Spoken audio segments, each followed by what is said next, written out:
जो लोग काबा मदीना का बात करते हैं ना, ये लोगों को परमानेंटली काबा और मदीना चला जाना चाहिए। पूरा साल आप इन लोगों को ढूंढ नहीं पाओगे कहीं। इलेक्शन के पहले हर घर जाएंगे और जाके बोलेंगे ये दिल तुम बिन लगता नहीं, खबर क्या करें। देखिए भाई, हम नमस्ते करके कहते हैं, आप लोगों को जैसा भाई बहन है। दोस्तों, ऐसा लग रहा है कि पश्चिम बंगाल में अपनी हार को देखकर भाजपा अब दिन प्रतिदिन बौखलाती हुई नजर आ रही है। दिन प्रतिदिन जो है भाजपा की बौखलाहट, प्रधानमंत्री मोदी से लेकर अमित शाह, जो तमाम मंत्री पश्चिम बंगाल में लगे हुए हैं चुनाव का प्रचार प्रसार करने के लिए, अब उनमें भय और डर साफ दिखाई दे रहा है। तभी तो शायद तमाम ये मंत्री और नेता सिर्फ मक्का, मदीना, हिंदू, मुसलमान यहीं तक ही सिमट कर रह गए हैं। दोस्तों, यही हाल पश्चिम बंगाल में इस बार देखने के लिए मिल रहा है। पहले चरण के मतदान पूरे हो चुके हैं और पहले चरण के मतदान के साथ ही जो आंकड़े निकल कर आए, जो तस्वीरें निकल कर आई, वो तस्वीर भाजपा के लिए काफी भयावह तस्वीरें रही, क्योंकि साफ नजर आया कि कैसे जो है टीएमसी की, यानी कि ममता बनर्जी की बम्पर जीत इस बार बंगाल में होने जा रही है।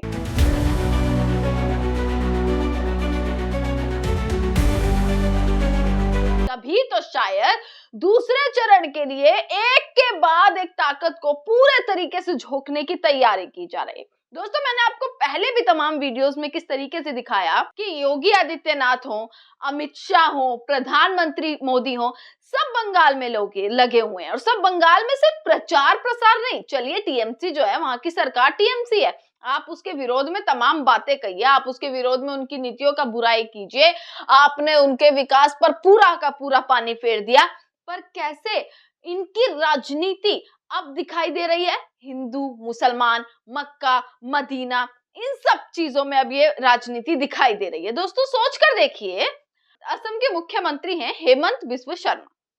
इतनी भाषा उनकी खराब कि जिस पर जनता भी सवाल उठाती है। उनकी भाषा पर एक के बाद एक सवाल उठते दिखाई देते हैं। वो क्या कहते हुए नजर आ रहे हैं? जो लोग काबा मदीना का बात करते हैं ना, ये लोगों को परमानेंटली काबा और मदीना चला जाना चाहिए। दोस्तों, टीएमसी के सांसद हैं सायानी घोष। जिस तरीके से टीएमसी की ये सांसद जो है ममता बनर्जी, जिन्हें छोटी ममता कहा जाता है, और ये सांसद जिस तरीके से प्रचार कर रही हैं, जिस तरीके से पश्चिम बंगाल की जनता का प्रेम इन्हें मिल रहा है ना सायानी घोष को, वो शायद बीजेपी के लिए एक बहुत बड़ी चुनौती बन चुकी है। इलेक्शन के पहले आप उड़ के आते हैं और मीठी मीठी बातें बोलते हैं। पूरा साल आप इन लोगों को ढूंढ नहीं पाओगे कहीं। कहीं दिखेंगे नहीं ये। इलेक्शन के पहले हर घर जाएंगे और जाके बोलेंगे ये दिल तुम बिन लगता नहीं, खबर क्या करें।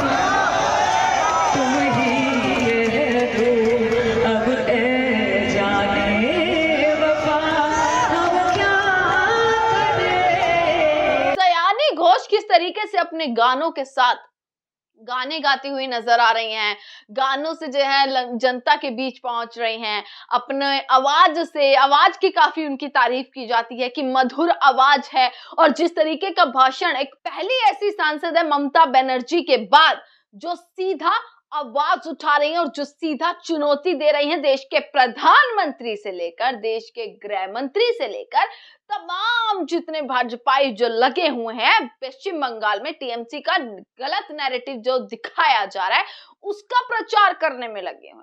दोस्तों, सयानी घोष ने अभी कुछ दिन पहले एक बयान दिया, ज्यादा पुराना नहीं, गानों से गाते हुए कैसे वो तमाम बयानों को देती हुई नजर आ रहे हैं, जिसके बाद हेमंत बिस्व शर्मा जो है कैसे सयानी घोष को क्या कहते हुए नजर आ रहे हैं, वो आप दोस्तों मैं आपको पढ़कर बताती हूँ किस तरीके से हेमंत बिस्व शर्मा कैसे सिर्फ मक्का, मदीना, इन सब चीजों में सिमट कर रह चुके हैं। और सिर्फ वही नहीं, कैसे योगी आदित्यनाथ से लेकर पूरी भाजपा सिर्फ धर्म की राजनीति में सिमट कर रह गई है। दोस्तों, आपको बता दें, हेमंत बिस्व शर्मा, उन्होंने टीएमसी नेता सायोनी घोष के एक बयान, जो कि एक गाने पर उन्होंने तीखा हमला बोला था, उस पर उन्होंने कहा, जिन्हें काबा और मदीना पसंद है काबा मेरे दिल में, मदीना मेरे आंखों में, जैसा कुछ सयानी घोष ने दोस्तों अपने गानों में उन शब्दों का इस्तेमाल किया था। अब हेमंत बिस्व शर्मा कहते हुए नजर आते हैं कि जिन्हें काबा और मदीना पसंद है उन्हें वहां स्थायी रूप से चले जाना चाहिए। भारत में अयोध्या और अजमेर शरीफ की बात करो, इसमें कोई ऐतराज नहीं, लेकिन काबा मदीना की बात, यह मेंटल प्रॉब्लम है। मतलब सीधा उन्होंने जिस तरीके से कहते हुए नजर आ रहे हैं ना, संक्षेप में वो यही कहते हुए नजर आ रहे हैं कि भारतीय मुसलमानों को अपनी राष्ट्रीय पहचान और भारत के पवित्र स्थलों की प्राथमिकता देनी चाहिए, ना कि विदेशी मक्का मदीना स्थलों को। दोस्तों सिर्फ हेमंत बिस्व शर्मा नहीं, आपने यूपी के मुख्यमंत्री योगी आदित्यनाथ के बयान भी सुने होंगे। आप इनके बयानों से आप इनकी बौखलाहट का अंदाजा लगा लीजिए, और सब तो दूर है, इनके बयान किस तरीके से इनका डर और भय दिखा रहे हैं, आप उस चीज को दोस्तों समझ कर देखिए।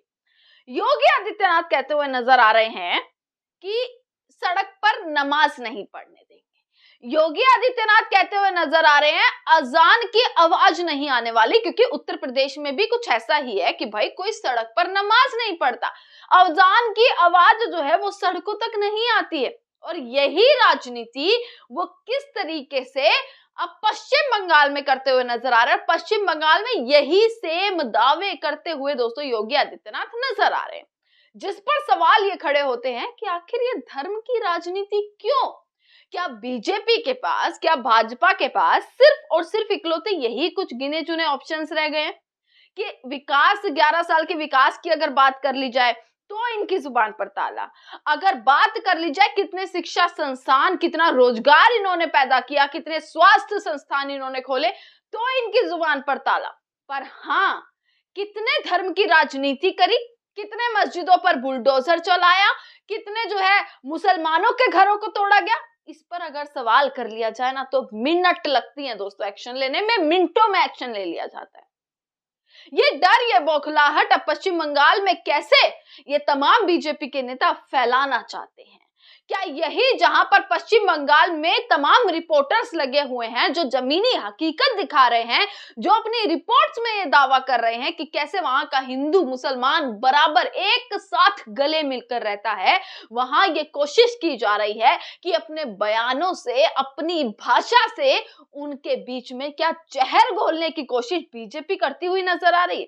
क्योंकि वो जानते हैं कि पश्चिम बंगाल में ममता बनर्जी को हटाना, पश्चिम बंगाल में अपनी सरकार बनाना, पश्चिम बंगाल को जीतना और पश्चिम बंगाल की जनता के दिलों पर राज करना बीजेपी के लिए बहुत ही बड़ा चैलेंज है।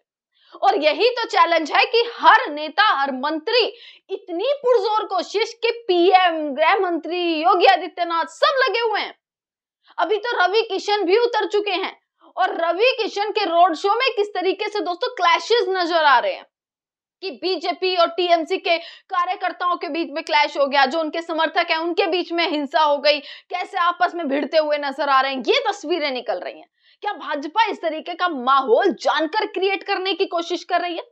क्या बीजेपी जानती है ये सारी चीज कि वो डरे हुए हैं और पहले चरण और पहले मतदान के बाद ये मुश्किल है कि दूसरे चरण में जिस तरीके का वो कोशिश वो कर रहे हैं प्रचार प्रसार करने की, वो उनके लिए चैलेंज है।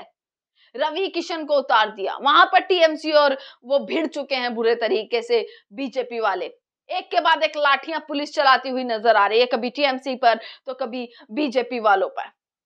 ये नैरेटिव लगातार किस तरीके से बनाया जा रहा है, नतीजों तक आप हमसे बने रहिएगा, एक एक खबर पर नजर आप भी रखिएगा, और वो खबर पर नजर रखकर हम आप तक पहुंचा रहे हैं लगातार। इसी के साथ आपका बहुत बहुत शुक्रिया।